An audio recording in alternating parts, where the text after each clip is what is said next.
This is Hot Mic with Dom Izzo, presented by Northwestern Mutual. Deep to left center field, back it goes and gone. The 0-2 pitch, he struck him out swinging at 101. The swing and a drive, left field and deep, back it goes and gone. And the Twins walk it off again. All right, it's that time on a Friday. We got our guy Cory Provus to join us finally for the first time, I think, in a month from the Provus mansion. He's been on the road every Friday in August, so you just got to be juiced about that to be back home, right? Back home, and I like doing this from my porch. This is my favorite part of my house is this porch that I'm talking to you from, and I seldomly get to use this, so I do enjoy visiting with you always on Fridays, even more so on a beautiful day like today. Well, I mentioned this before you came on that we have some expert producers that we make sure there's some newsy Twins things happening when we have you on a Friday, because it seems like that's been the case over the last couple of years. A guy you may have heard of, Walker Jenkins, is getting called up. He might be the most talked about Twin that hasn't played a game in the major leagues. What was the first time you heard about him? Was it after he got drafted, I imagine? So he got drafted, obviously, the 5th overall pick in 2023, but his name came around that I first heard of not long after. Remember, the draft lottery began for that 2023 draft. So this all happened around the winter meetings in December 2022, where it looked like the Twins, based on record, were going to pick about 13th.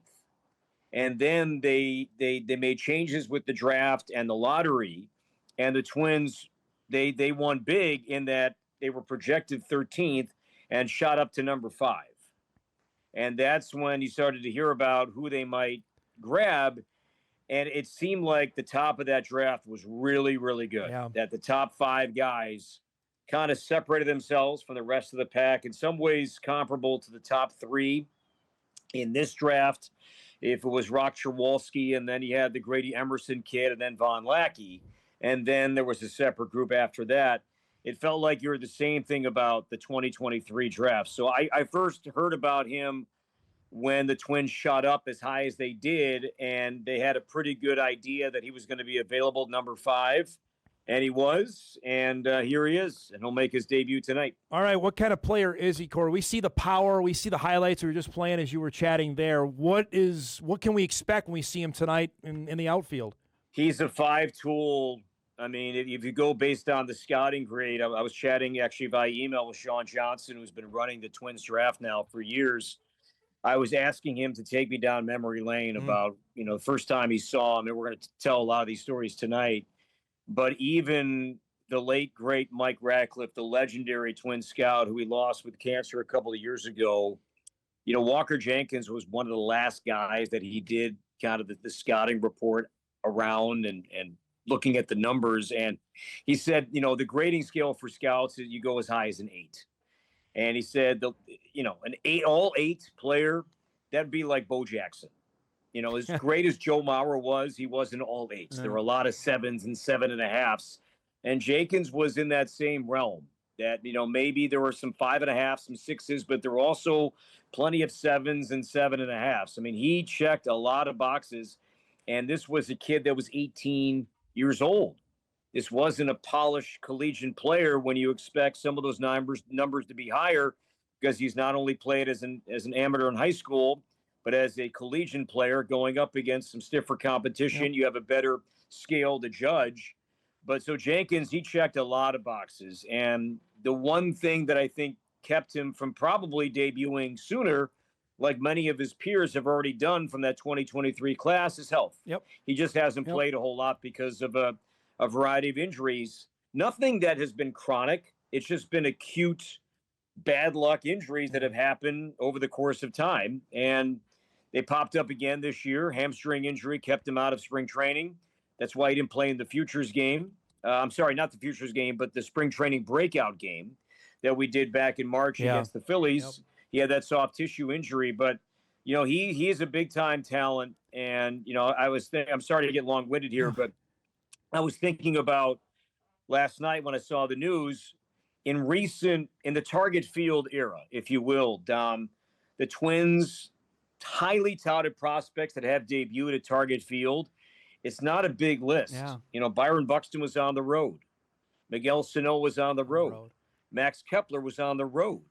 Eddie Rosario was at home. That famous first swing and with against Scott Kazmir and the A's at the home run out to left center. He was at home.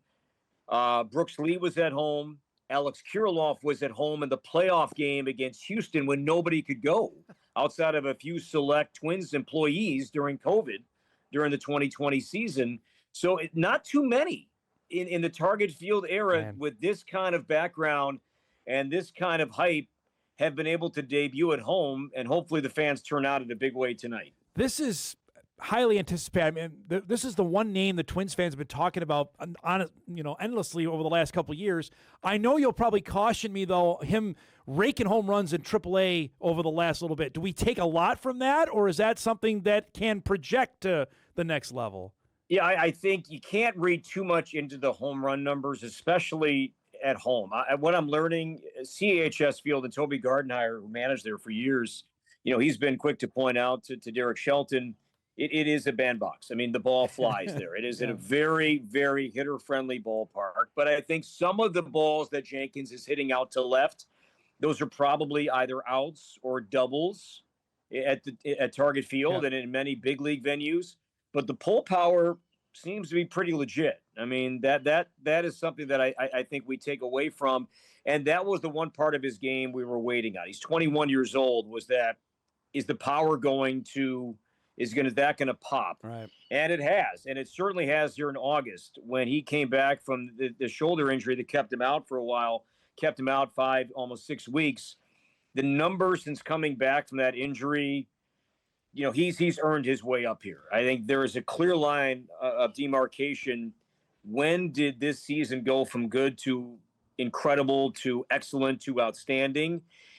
After that injury, after that shoulder injury that he sustained earlier in the year, I think you look at the numbers since then, Dom, and they speak for themselves. Does this corresponding move means that Byron Buxton is going on the injured list today? I think so. Yeah. I mean, I've been lucky enough to watch Byron, my whole career and his whole career. I got here for the back end of Mauer. I saw just a season and change of Morneau.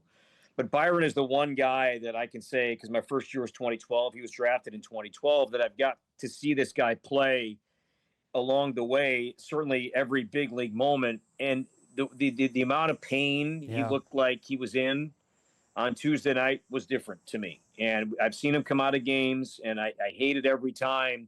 But he looked very, very uncomfortable on Tuesday night where he clearly couldn't finish the game, and it didn't look like this was going to be a one-day thing here.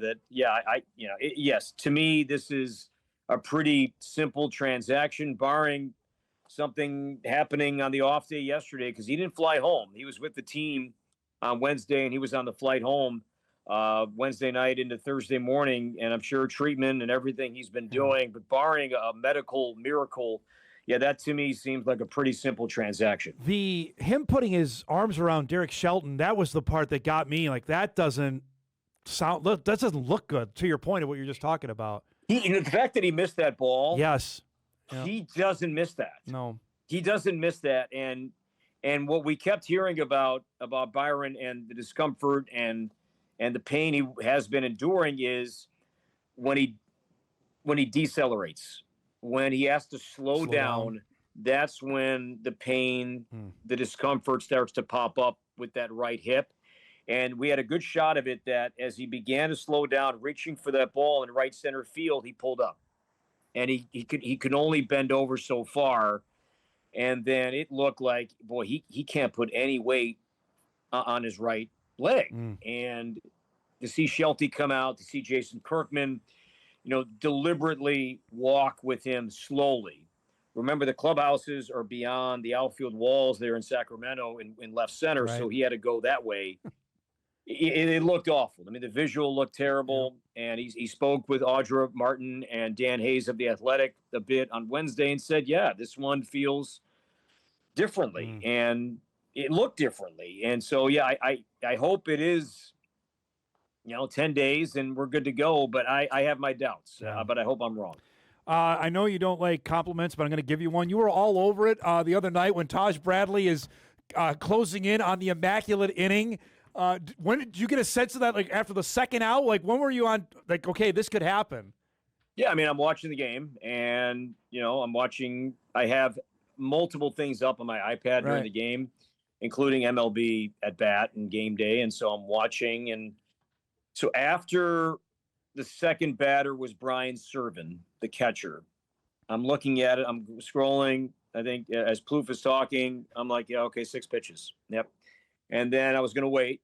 And then after pitch 7, then to Henry Bolte, the center fielder, he got strike 1 on Bolte. Then I'm like, all right.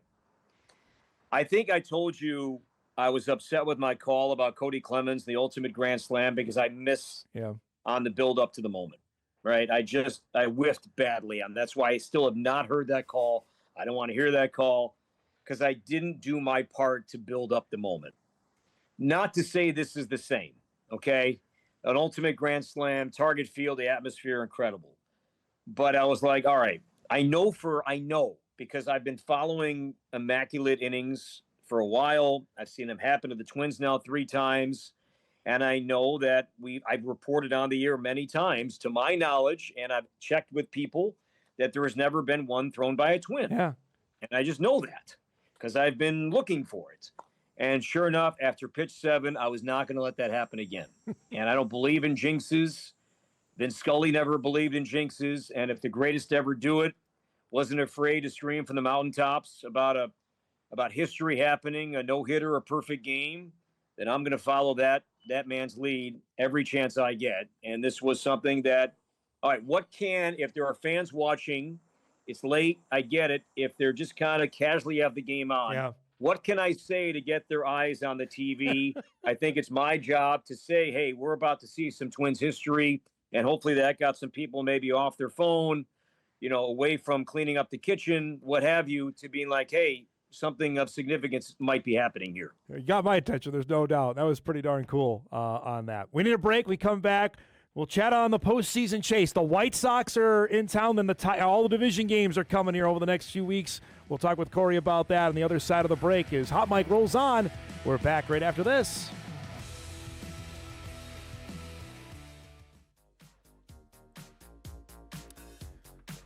All right, welcome back, everybody. Wish that guy was pitching tonight. My Santana bobblehead here. Back with Cory Provus. Twins are at home. White Sox are here. There's no sugarcoating. The road trip was bad. I mean, San Diego is what they are, but you can't lose 2 of 3 to the A's. So now 4 games back seems like what we were talking about last week. You can't have a stretch like that and then try and recover, right? You got to win series, or at least you can't lose series to the A's is the best way I can say it, right? Yeah, I mean, their playoff chances, whether that's division, wild card, it's on life support right now. Yep. I mean, it's just, I worry about the amount of teams you have to leapfrog too. It's not just that you're 4 back. It's that you need so many other teams to start losing. Right. That was a huge swing game on Wednesday. Just, I think, winning that series, winning that game, I think would have done wonders just for everything going into this stretch now of what is, I think, is the season. 15 consecutive games, all back in the division. You've got the White Sox 6 times. You've got the Tigers 6 times. You've got Cleveland in town for 3.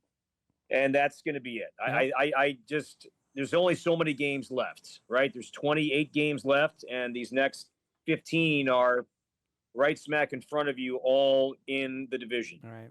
So what do you do with it? And it starts with tonight. And it's a massive game. I like the fact that we talked about Walker Jenkins in the first segment, Dom. Hopefully that news generates more buzz and gets people to the ballpark. The weather looks incredible tonight. And let's turn out. I mean, let's turn out and support this team and give them some fuel here for these next 6 games, which are massive. And it starts with the first place White Sox, who have been, the best, I think, story in baseball this year. I mean, I did 3 straight 100-loss seasons. You saw some potential, no doubt about that, but this lineup has been incredible. Yeah. And their starting pitching can be had here a little bit, but their lineup is deep, it's talented, there's power, there's speed. and they can be a nuisance, and we've seen that firsthand. But it starts with tonight. If the Twins have any chances of getting back into this thing, at minimum 2 out of 3 against the White Sox has to happen. We were talking about earlier in the week, Joe Ryan was back throwing. Is there a promise that he could be back sometime soon? Question mark. I mean, Shelty said he'll need a rehab. Yeah. I mean, he'll need to rehab somewhere, somehow, wherever that's going to be. We'll know tonight. I think that's a fair question to throw Shelty's way tonight and to get at least an update on Ryan, because the starting pitching is doing okay. The bullpen had a really bad road trip. Yes. I mean, the bullpen, which really, I think, to be fair, has been the most consistent aspect of this team out of the All-Star break. That was not the case on the road trip. The bullpen really regressed. We're talking about a double-digit ERA. Hard to win. It's hard to win if you're getting that kind of ERA any stretch, and certainly 6 games on the road. Dean Kramer going tonight. He's been really good. He's been really good so far as a Twin. And Luis Castillo, whom they got from the Mariners, the White Sox did at the deadline. He's going to make his 5th start. His ERA is over 5. He's been home run prone. The Twins have had success against him. Lefties have hit him well. Jenkins, of course, being a lefty.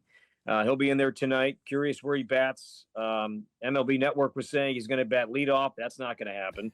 I think Keyshaw stays in that leadoff spot. But yeah, I mean, I love the fact that we're going to see a lot of homegrown talent, man, thrown out at the White Sox here tonight.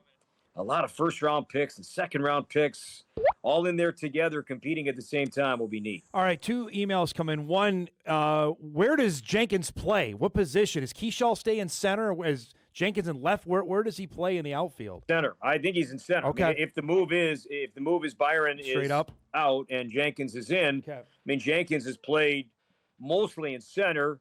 They've tried him a little bit in the corners, which makes sense. You know, in the event that, Byron is active, they want Jenkins to play. He's not going to be a spot starter. Right. He is up here to play, much like Culpepper, play just about every single day. And Culpepper looks great Killing right it. now. And Killing I love the play. I love the play he made. Yes. He made a great defensive play too, Dom, on Wednesday night going up the middle. Yeah, I thought we've been waiting to see that play. Yep. So, yeah, Culpepper's looking great. And, I think Jenkins is in center. Another email. Dom, you asked Cory if the Dodgers are beatable this year, who could come out of the National League? Well, they've been beatable lately. They haven't been very good over the last few weeks. They're slow playing this thing. I mean, they are. I mean, look who they're easing Blake Snell and Tyler Glasnow back in, because they know that this doesn't mean a thing. I mean, they're going to win the division. Yep. Doesn't mean they'll have home field in the next round. They're going to win the division. They got a massive lead right over San Diego. What is it? 8 games, They're 7, 8 8 games. Yep. They got a huge lead. Okay, they're going to win the West. Beat them in the playoffs. Yeah. I still think that the team to beat.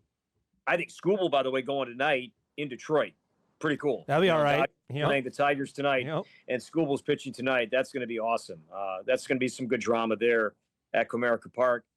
Milwaukee is incredible. They really are. They really are a beast of a team. But for the Dodgers, prove it to me that you can beat them in the postseason. They're going to get Andy Pages back in the postseason. So they're kind of doing some load management here, if you will, to take some NBA speak into how they approach October. And I'll believe it when I see it that they can be beaten in October. I look going back as well to, you're talking about the bullpen, like the Monday night game, Gomez came in just to get some work, and that went from 9-2 to 9-6 before you knew it. That was emblematic of what you're talking about. They just was not good on the road Everybody. trip. I mean, Andrew Morris, good. he's around the plate too much. I was talking with Glenn Perkins after the game on Wednesday, and he brought up a great comp. He said what Louis Varland struggled with as he was transitioning from starting to bullpen was he needs a breaking ball. Yeah. And everything with Morris is hard and hard and hard and hard, and you need something softer.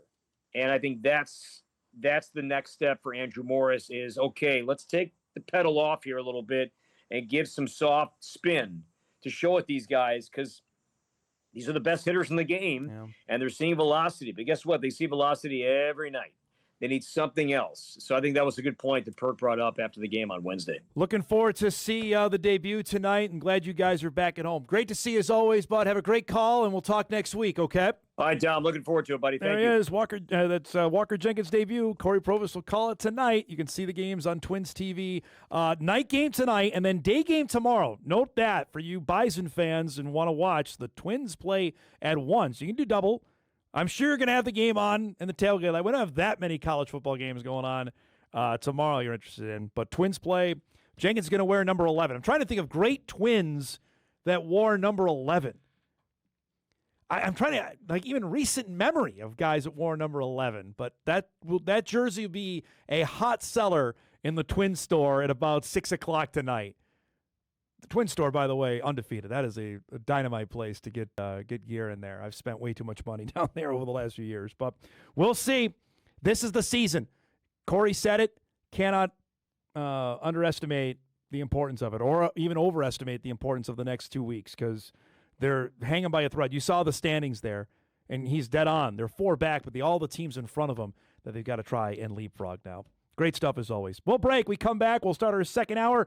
Get ready for the high school football night across the state. Kindred's Eric Burgab will join us as the Vikings open up 2026 with Devil's Lake. That's coming up when we come back.